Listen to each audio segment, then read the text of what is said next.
नमस्कार मित्रहो, जय भीम. ज्या ज्या महामानवांनी मानव जातीला सत्य सांगण्याचा प्रयत्न केलाय त्या सर्व महामानवांच्या विचाराला आणि कृतीला त्रिवार अभिवादन करतो. रत्नागिरी जिल्ह्यातले खारेपाटण गाव 5 मे 1923 ची रणनीती. दुपारची गावात एक बाबाने प्रवेश केला.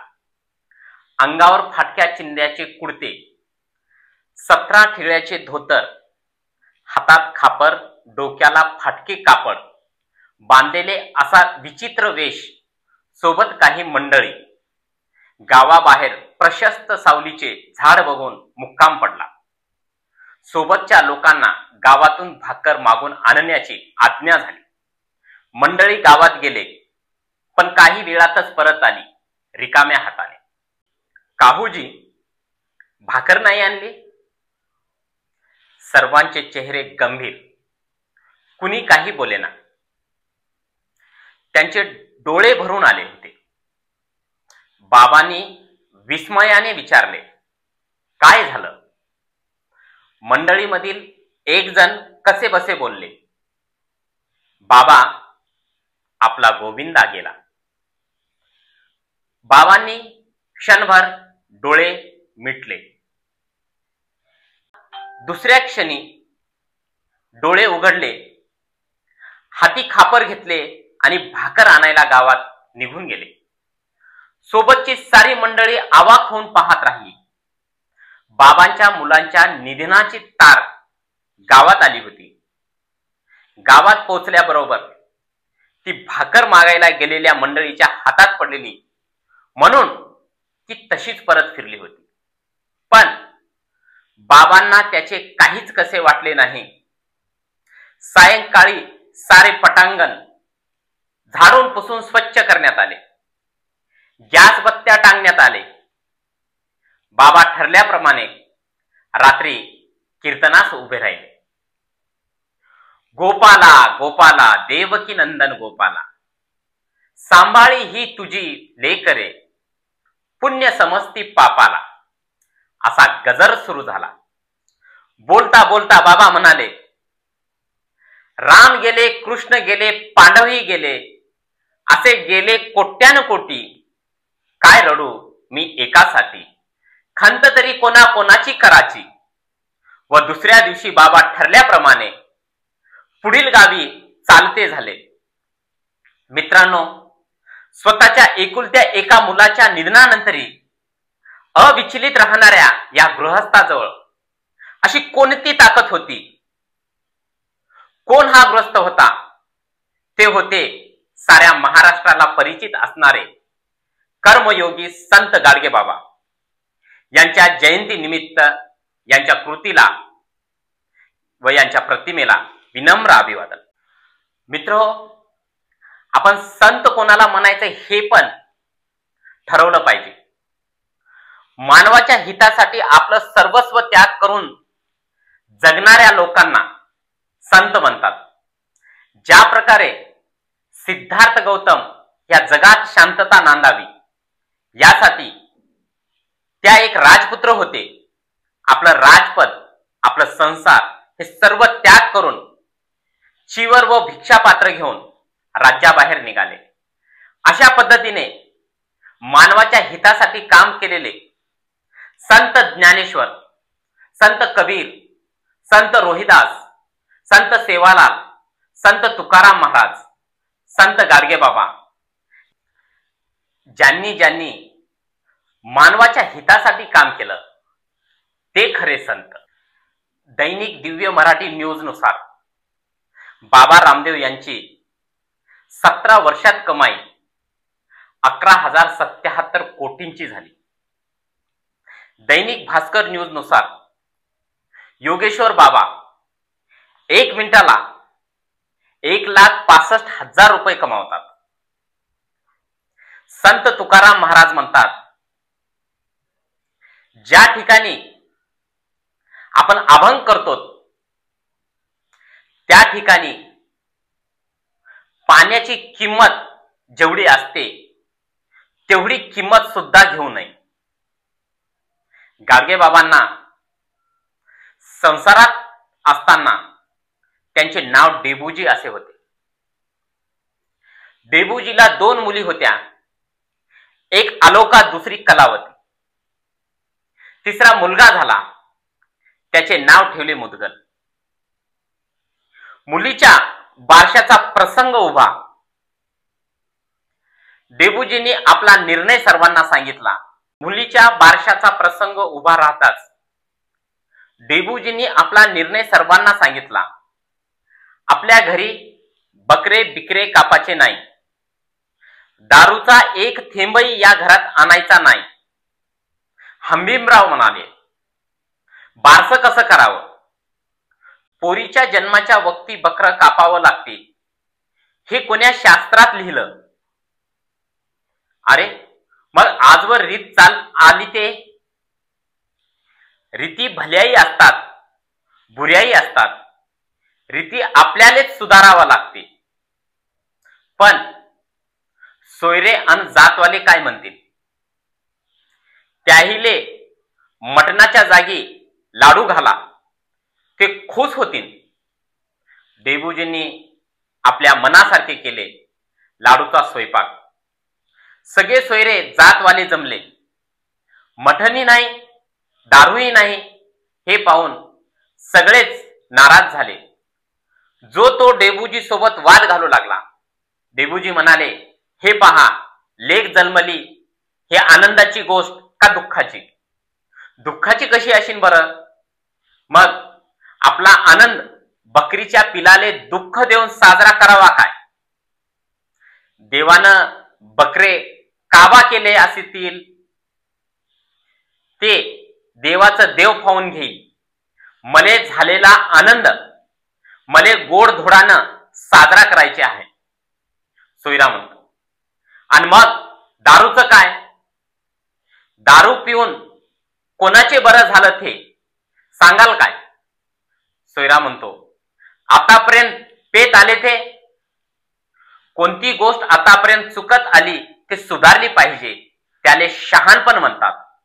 दारू पिऊन झोकांड्या खाणं याले कोणता शहाणपण म्हणाल? पण दारू पियायला सगळे सोयरे अडून बसले. डेबूजी त्यांच्याशी नाना प्रकारचे युक्तिवाद करायला लागले, तरी ते ऐकणार.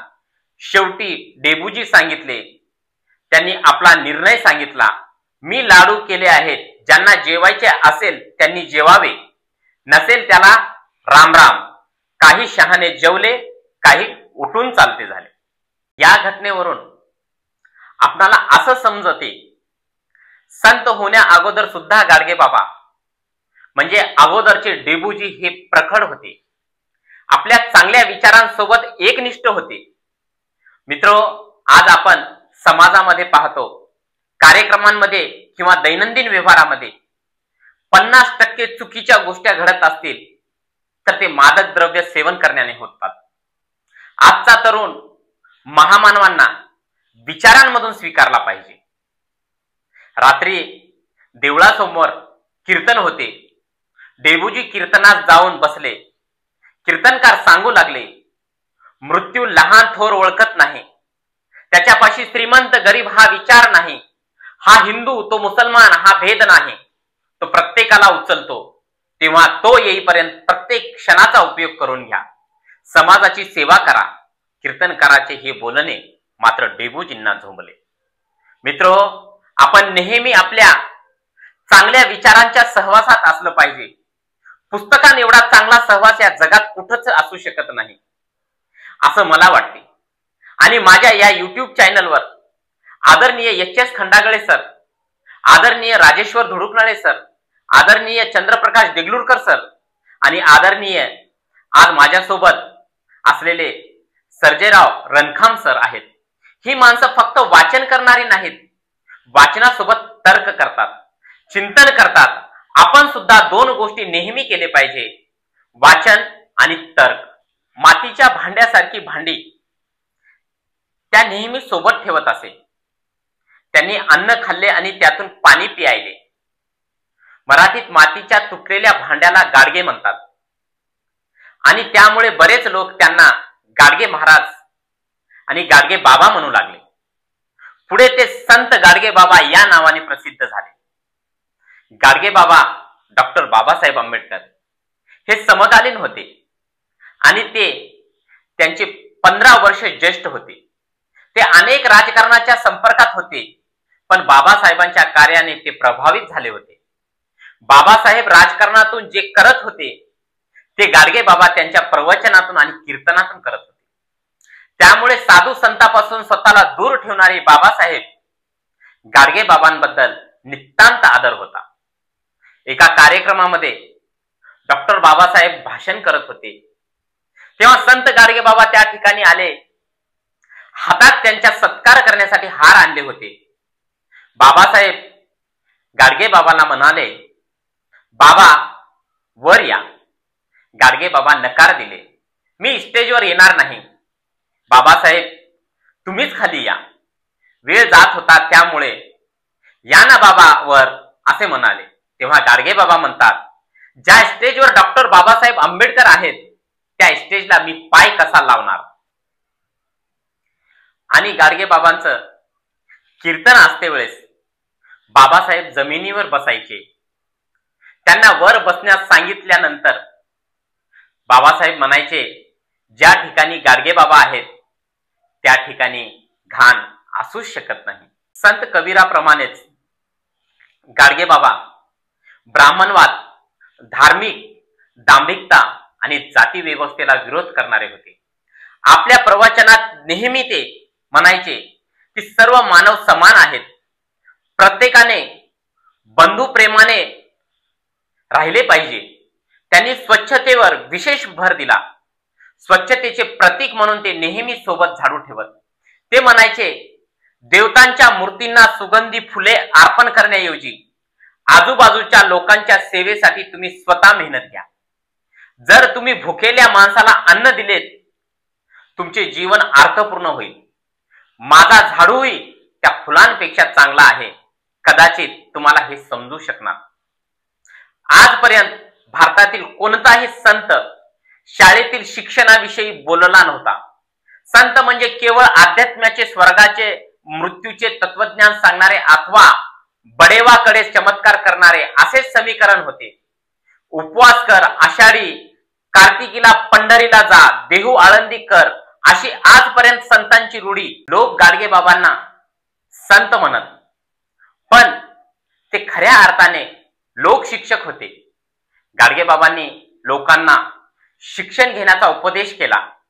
विद्यार्थ्यांना शिक्षणासाठी प्रेरित केले.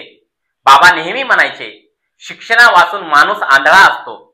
शिक्षणाविना माणूस म्हणजे निव्वळ धोंडा. निरक्षरतेचे फळ त्यांनी स्वतः भोगले होते. मामा निरक्षर असल्यामुळेच सावकार त्यांची जमीन बळकावू शकला हे त्यांना समजले होते. पण याहीपेक्षा भयानक अनुभव त्यांना भ्रमण करीत असताना आले. बाबा आपला एक अनुभव नेहमी सांगत. भटकंतीच्या काळात एकदा एका खेड्यात भिक्षा मागत होतो. ज्या घरी भिक्षा मागायला गेलो होतो तेथे एक महार हातात पत्र घेऊन आला आणि त्या घरमालकाला पत्र वाचून दाखवण्यासाठी विनवू लागला. त्या शिकलेल्या घरमालकाने, तुझे पत्र वाचून देतो पण अंगणातली ही लाकडे फोडून दे अशी अट टाकली. महार कुऱ्हाड घेऊन लाकडे फोडू लागला. बरीच लाकडे फोडली. फोडता फोडता बिचाऱ्याच्या हाताला फोड आले. तो म्हातारा माणूस थकून गेला. थोडा वेळ थांबून ते पत्र वाचून दाखवण्याची विनंती करू लागला. परंतु तो सुशिक्षित माणूस ती सारे लाकडे फोड मगच पत्र वाचून दाखवतो असे म्हणून अडून बसला. पत्र वाचूनही दाखविना आणि परतही करीना. त्याचे ते बोलणे ऐकून मी हाती कुऱ्हाड घेतली आणि उरलेली लाकडे फोडून दिली. मग त्या सुशिक्षित माणसाला म्हणालो, आता तरी पत्र वाचून दाखवा, नाही तर परत करा. त्या निर्लज्ज गृहस्थाने ते पत्र वाचून न दाखवताच परत केले. ही घटना बाबांच्या जीवनावर फार मोठा परिणाम करून गेली.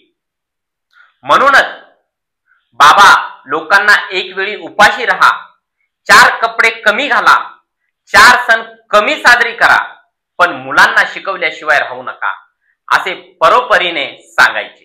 ते बाबासाहेबांचे उदाहरण देत असत. बघा, कठोर परिश्रमाने डॉक्टर बाबासाहेब इतके विद्वान कसे झाले. शिक्षण ही कोणत्याही वर्गाची किंवा जातीची मक्तेदारी नाही. गरीब माणसाचा मुलगाही अनेक पदव्या मिळू शकतो. गाडगे बाबा यांनी 31 शैक्षणिक संस्था सह 100हून अधिक संस्थांची स्थापना केली. नंतर या संस्थांचे जतन करण्यासाठी सरकारने ट्रस्टची स्थापना केली. महामानवांच्या जयंतीचं महत्व आणि जयंतीच्या निमित्ताने महामानवांचे विचार आजच्या घडीला कसे लागू पावतील ह्या विषयावर प्राध्यापक आदरणीय डॉक्टर सर्जेराव रणखाम सर, मराठी विभाग, देगलूर महाविद्यालय देगलूर यांच्याकडून आपण त्यांचे विचार ऐकूया. नमस्कार. आज राष्ट्रसंत गाडगे महाराजांची जयंती आहे. या जयंतीच्या निमित्तानं आपल्याशी काही संवाद साधावा, आपल्याशी गाडगे महाराजांच्या संदर्भामध्ये काही एक हितगुज करावं आणि जयंती साजरी करायची म्हणजे नेमकं काय करायचं, आपण कोणता बोध घ्यायचा, वर्तमानात या महापुरुषांच्या विचाराच्या साहाय्यानं वर्तमानातले कोणते प्रश्न आपण सोडवणार आहोत, या महापुरुषांच्या नजरेनं या समाजाकडे आपण कसे पाहणार आहोत आणि आजचा जो भवताल आहे आपल्या आजूबाजूचा, तो भवताल कसा समजून घ्यायचा महापुरुषांच्या सहवासात, हे राष्ट्रसंत गाडगे महाराजांच्या जयंतीच्या निमित्त जर आपण समजून घेतलं तर खऱ्या अर्थानं म्हणजे राष्ट्रसंत गाडगे महाराजांचं जे काम आहे ते काम पुढे नेण्याची प्रक्रिया खऱ्या अर्थानं समाजामध्ये सुरू होईल असं मला या ठिकाणी वाटतं. संत गाडगे बाबा हे केवळ संत नव्हते, ते एक समाजसुधारक, विचारवंत आणि लोकनेते होते. त्यांनी आपलं सगळं जीवन लोककल्याणासाठीच वाहून घेतलं होतं. समाजातील अंधश्रद्धा, अस्पृश्यता आणि अस्वच्छता या 3 ज्या गोष्टी आहेत, या 3 गोष्टीवरती आपलं आयुष्य या प्रश्नांसाठी गाडगे महाराजांनी समर्पित केलेलं आहे. आता आपण महापुरुषांची जयंती साजरी करत असताना फक्त महापुरुषांचा जन्म, त्यांचं बालपण, त्यांचे केलेल्या चळवळी याची यादी सांगून काही उपयोग नाही. याची यादी उजळत बसून आपण महापुरुषाची जयंती साजरी करणं म्हणजे निष्क्रियपणा आहे. तर मला नेहमी असं वाटतं की महापुरुषांच्या जयंतीच्या निमित्त वर्तमानातले जे कोणते प्रश्न आहेत सध्याचे, त्या वर्तमानाच्या प्रश्नाकडे त्या महापुरुषांच्या नजरेनं आपण कसं पाहतो आणि संबंधित प्रश्न सोडवण्यासाठी आपण कितपत तत्पर आहोत आणि त्यासाठी केलेली आपण जी कृती आहे ती कृती मला त्या ठिकाणी अधिक महत्वाची वाटते. म्हणजे राष्ट्रसंत गाडगे महाराज यांच्या विचारांची आजच्या काळातली प्रस्तुतता काय आहे, आजच्या काळातली प्रासंगिकता काय आहे ते मला अधिक महत्वाचं वाटतं.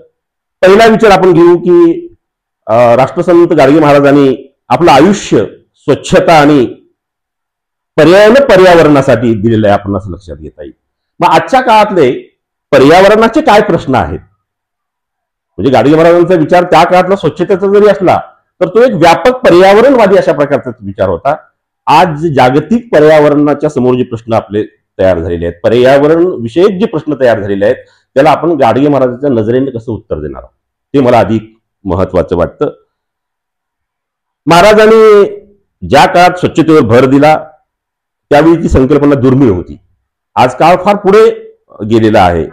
आज आपण स्वच्छ भारत सारखं अभियान राबवतो. आज म्हणजे गाडगे महाराजांचीच खरी ती प्रेरणा आहे. व्यापक स्तरावरती आपण नेमकं काय करतो हेही त्या ठिकाणी महत्वाचं आहे. आपल्या आजूबाजूला झालेलं प्रदूषण, प्लास्टिकचं प्रदूषण, जलप्रदूषण आणि अस्वच्छता यामुळे आरोग्याच्या अनेक समस्या आपल्या आजूबाजूला उद्भवताना दिसतात. म्हणून पर्यावरण विषयक समतोल टाकण्यासाठी आज माणूस काय विचार करतो आणि मग गाडगे महाराजांची प्रेरणा घेऊन आज आपण स्वच्छता आणि पर्यावरणाबद्दल काय विचार करतो हेही मला महत्वाचं वाटतं. आणि त्यानंतर आजही अंधश्रद्धा निर्मूलनाची गरज आहे, वैज्ञानिक दृष्टिकोनाची गरज आहे. म्हणजे आपण वर्तमानपत्रात पाहतो किंवा आजूबाजूला आपल्या कानावर ऐकू येतं की अजूनही समाजामध्ये अंधश्रद्धा फार मोठ्या प्रमाणात आहे. म्हणजे ज्योतिष असतील, भोंदूबाबाचे चमत्कार असतील आणि धार्मिक कर्मकांडाच्या नावाखाली लोकांची जी फसवणूक केली जाते, तर त्या संदर्भामध्ये आज आपण एक चळवळ म्हणून आपण काय भूमिका घेतो तेही या जयंतीच्या निमित्त महत्वाचं वाटतं. म्हणजे आजच्या युवकांनी आणि समाजाने त्यांच्या विचारावर म्हणजे विचारापासून प्रेरणा घेऊन आजच्या काळामध्ये काम केलं पाहिजे, हेही त्या ठिकाणी महत्वाचं आहे. त्यानंतर गाडगे महाराजांनी शिक्षण आणि समाज सुधारण्याच्या संदर्भात सांगितलेले विचार आहे. आणि आज काय प्रश्न आहे, शिक्षणाशिवाय समाजाची उन्नती शक्य नाही अशी त्यांची धारणा तर होती. मग आजही ग्रामीण भागामध्ये शिक्षणाच्या संधी कितपत आहेत? मोठ्या मोठ्या शहरामध्ये आणि छोट्या छोट्या गावामध्ये शिक्षण विषयक काय तुलना करून आजची परिस्थिती आपल्याला त्याची समजून घ्यावी लागेल. मुलींचं शिक्षण, अजूनही खेड्यापाड्यातल्या मुलींचं शिक्षण, त्यांची पात्रता असूनही 12वी पर्यंत कसं बसं त्या जातात आणि कित्येक मुलींचे 10वी नंतर म्हणजे त्यांची लग्न होतात. अत्यंत हुशार मुली, प्रगती करणाऱ्या मुली, आपण केवळ तिचं लग्न करायचं म्हणून लग्न करून मोकळे होतो. तर आजचा एक महत्वाचा प्रश्न म्हणजे गाडगे महाराजांच्या जयंतीनिमित्त म्हणजे मुलींच्या शिक्षणावर आपण भर द्यायला हवा आजच्या काळामध्ये. आणि सगळ्यात महत्वाचं म्हणजे सामाजिक समरसता जी आहे, म्हणजे समाजामध्ये वेगवेगळ्या जे काही अस्मिता आहेत, भेदाभेदांच्या ज्या काही भिंती आहेत, ज्या वेगवेगळ्या पातळीवर आहेत, त्या धार्मिक पातळीवर, जातीय पातळीवरती, वर्गीय पातळीवरती, असे जे काही लिंगभेदाच्या पातळीवरती सुद्धा आहेत, तर हे सगळं दूर जाऊन एकात्म समाज, एकमय असाच प्रकारचा समाज कसा निर्माण होईल, एकसंघ समाज कसा निर्माण होईल, यासाठी आपण प्रयत्नशील असणं, यासाठी आपण कृती करणं म्हणजेच गाडगे महाराजांची जयंती साजरी करणं होय. आणि महापुरुष समाजामध्ये महापुरुषांच्या संदर्भात ज्यावेळेस विचार होतो तेव्हा मग त्यांच्या चरित्राचा उदो करणं म्हणजे जयंती करणार आहे. तर त्या चरित्राशी संबंधित आपलं काय वर्तन आहे, मग ते सामाजिक वर्तन असेल, आपलं भावनिक वर्तन असेल, मानसिक वर्तन असेल, तर त्या महापुरुषांच्या चौकटीत आपली स्वतःची वर्तन पद्धती काय आहे ती तपासून घेणं अधिक आवश्यक आहे. फक्त केवळ विचार सांगणं आणि विचारांचं प्रदर्शन घडवणं ही काही खऱ्या अर्थानं महापुरुषांची आठवण असू शकत नाही. तर महापुरुषाच्या संदर्भानं स्वतःची एक आचरण पद्धती सुद्धा त्या ठिकाणी समाजामध्ये निर्माण करणं, त्यांच्याबद्दलची जाणीव जागृती करून समाजामध्ये झालेलं जे प्रदूषण आहे ते प्रदूषण दूर करून एक स्वच्छ निर्मल समाज निर्माण करणं, हेही महापुरुषांची खरी म्हणजे आठवण करून देणार आहे. म्हणून अशा प्रकारचे जे दिशादर्शक अशा प्रकारचे जे विचार आहेत, हे विचार आपल्या जीवनामध्ये आणणं हेच खरं महापुरुषांना अभिवादन करण्यासारखं आहे. विद्यापीठे आणि महाविद्यालयांमध्ये शिकलेल्या आधुनिक नेत्यांनी जे सामाजिक कर्ते, सुधारणावादी मिशनरी आणि दलित कामगारांना तुच्छतेने पाहतात. पुस्तकी ज्ञान, बाबासाहेबा इतक्या शैक्षणिक पदव्या त्यांच्यापैकी किती जणांकडे आहेत? गाडगे बाबांशी डॉक्टर बाबासाहेबांनी त्यांच्या चळवळी आणि सामाजिक परिवर्तनाशी संबंधित समस्यावर चर्चा केली आणि कोणत्याही सामाजिक सुधारणेच्या चळवळीच्या यशस्वी होण्यासाठी दोघांमधील समन्वय महत्वाचा आहे. अशा विषयांवर आपण आदरणीय रणखाम सरांसोबत चर्चा करूया. तर डॉक्टर बाबासाहेब आंबेडकर हे जगातले विद्वान हो, म्हणजे एवढी डिग्र्या त्यांच्याकडे हो, आणि एकीकडे संत गाडगे बाबा ह्या आपल्या देशातले न शिकलेले आणि फक्त जीवनामध्ये अनुभव घेऊन आज शिक्षणाबद्दल त्यांनी एवढं काम केलं, अंधश्रद्धेबद्दल एवढं काम केलं. आणि गाडगे बाबा डॉक्टर बाबासाहेब आंबेडकरांच्या मनामध्ये जे आदर होतं, हे आदर आपण आजच्या समाजामध्ये कसं पेरू शकतो? असं तुम्हाला काय वाटतं? राष्ट्रसंत गाडगे महाराज आणि डॉक्टर बाबासाहेब आंबेडकर यांचं नातं खूप वेगळ्या पातळीवरच होतं. खरं तर महापुरुषांना समजून घेण्यासाठी फार मोठं मन लागतं. महापुरुषांचं सौंदर्य, महापुरुषांचं मोठेपण समजून घ्यायला सुद्धा एक प्रकारची प्रतिभा लागते. ही दोन्ही माणसं प्रतिभावान आहेत. डॉक्टर बाबासाहेब आंबेडकर, राष्ट्रसंत गाडगे महाराज अतिशय प्रतिभावान, आणि एक प्रतिभावान माणूस दुसऱ्या प्रतिभावानाच ओळखू शकतो. ह्या दोन्ही मोठ्या प्रतिभा आहेत आपल्या भारतीय समाजातल्या. म्हणून एकमेकाला ते काय आहेत, राष्ट्रसंत गाडगे महाराज आणि डॉक्टर बाबासाहेब आंबेडकर यांचं नातं हे प्रतिभेच्या, ज्ञानाच्या पातळीवरचं होतं. आणि त्यांची एक वाक्यता कुठं होती, समाजाविषयीचा कळवळा जो आहे, जो बाबासाहेबांना समाजाविषयीचा कळवळा होता, आणि गोरगरिबांची मुलं शिकली पाहिजेत, ही राष्ट्रसंत गाडगे महाराजांची तळमळ होती. ही तळमळ ही दोघांची एक आहे. म्हणून ते नातं तिथं एकात्म झालेलं आहे. म्हणून या दोन महापुरुषांच्या मधले संवाद, या महापुरुषांचं प्रेम आपल्या समाजानं ओळखून घेणं आणि त्याचा अर्थ आपल्या पातळीवर काढणं गरजेचं आहे. आजच्या घडीला नवतरुणांना संत गाडगे बाबा हे शिक्षणाला तिसरा डोळा, शिक्षणाला त्यांनी तिसरा डोळा असं संबोधलेलं आहे. तर आज तरुण हा शिक्षणासोबत आपल्या महामानवांना कसा घ्यायचा? फार महत्वाचं तुम्ही हे विचारलेलं आहात की आपल्या आजूबाजूला ज्ञानाचे एवढे स्रोत असताना, आपल्या आजूबाजूला ज्ञानाची एवढी साधनं असताना, आजचे आपले विद्यार्थी त्याचा कितपत उपयोग करून घेत आहात, या पद्धतीचा हा प्रश्न आहे.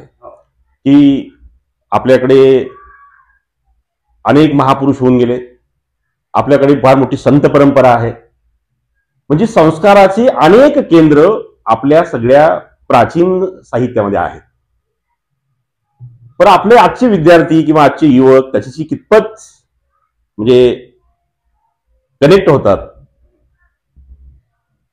या पद्धतीनं तुम्ही जेव्हा विचारलेला हा भाग जो आहे, तर त्या पद्धतीनं विचार करताना विद्यार्थ्याच्या पातळीवरती विद्यार्थ्यांनी चमत्कारी गोष्टीच्या मागे न जाता, केवळ प्रभाव पाडण्याच्या पाठीमागे न जाता, एक बांधीव कणखर अशा प्रकारचं काम आपल्या आयुष्यात हाती घेतलं पाहिजे. म्हणजे कुणीतरी मला चांगलं म्हणलं पाहिजे, कुणावर मला इम्प्रेशन मारायचं आहे, अशा प्रकारच्या भावनेनं केलेलं काम कधीही टिकत नाही.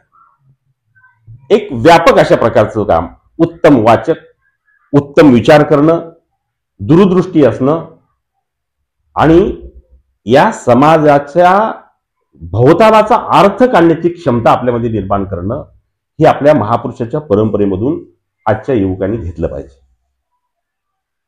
म्हणजे कुणाच्या तरी प्रभावाखाली जाऊन एक स्वतःचं एकारलेलं व्यक्तिमत्व तयार करण्यापेक्षा, एक सर्व स्तरावरचे अनुभव घेऊन एक अष्टपैलू व्यक्तिमत्व बनवण्यासाठी, तयार करण्यासाठी आजच्या युवकांनी या महापुरुषांच्या आयुष्यातून बोध घेतला पाहिजे. हे खरी म्हणजे जयंतीच्या निमित्त आजच्या युवकानं, आजच्या समाजानं खरोखर मग ती जयंती साजरी केली असा त्याचा अर्थ होईल. नाहीतर केवळ उत्सव साजरे करण्यानं काहीही साध्य होत नाही. मला वाटते की जसं तुम्ही म्हणला की त्या समाजामध्ये महामानवांचे विचार हे मुळात आपल्या समाजामध्ये एखाद्या उजेडासारखं काम करते त्यांचे विचार. होय, अगदी अगदी. विचारासारखं काम करते, उजेडासारखं काम करते त्यांचे विचार.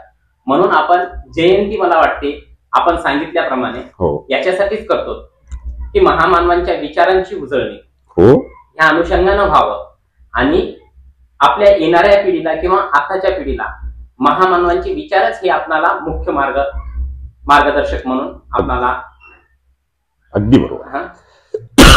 अगदी धन्यवाद सर, खरंच तुमचं मनापासून धन्यवाद. कारण आजच्या तरुणांना शैक्षणिक शिक्षणासोबत महामानवांचे विचार हे फार कंपल्सरी आहेत असं मला वाटतं. धन्यवाद. धन्यवाद. धन्यवाद.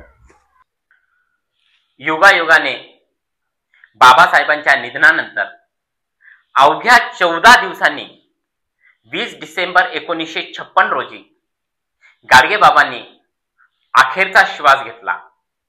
त्यांच्या मृत्यूची बातमी आजच्या महाराष्ट्रात वणव्यासारखी पसरली. त्यांच्या हजारो अनुयायींनी त्यांना श्रद्धांजली वाहिली आणि त्यांच्या अंत्ययात्रेत भाग घेऊन आज गाडगेबाबा शारीरिक दृष्ट्या आपल्यात नसतील, पण त्यांची शिकवण आजही समर्पक आहे. त्यांच्याकडून आपण प्रेरणा घेतली पाहिजे की केवळ महाराष्ट्रासाठीच नव्हते, तर संपूर्ण देशासाठी दीपस्तंभ होते. म्हणून अशा या संत गाडगेबाबा यांच्या विचारांना आणि कार्याला त्रिवार अभिवादन. मित्र